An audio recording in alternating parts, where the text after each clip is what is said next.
Il Milione è un testo che paradossalmente è vissuto soprattutto nelle traduzioni, tanto che oggi solamente un codice, il codice francese 1116 che si trova in Francia presso la Biblioteca Nazionale, conserva la veste linguistica primitiva, e cioè un francese molto italianizzato. Il lettore italiano che entra in una libreria generalmente troverà una di queste traduzioni, la traduzione toscana che chiamiamo TA, cioè Toscana A.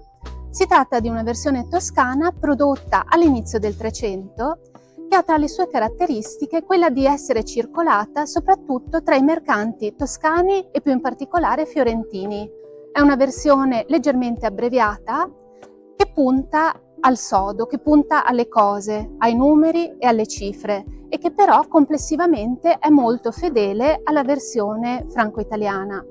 Questa versione ebbe un grande successo per tutta la prima metà del 1300, mentre poi venne sostituita da un'altra versione toscana che chiamiamo TB, che venne poi tradotta e ritradotta.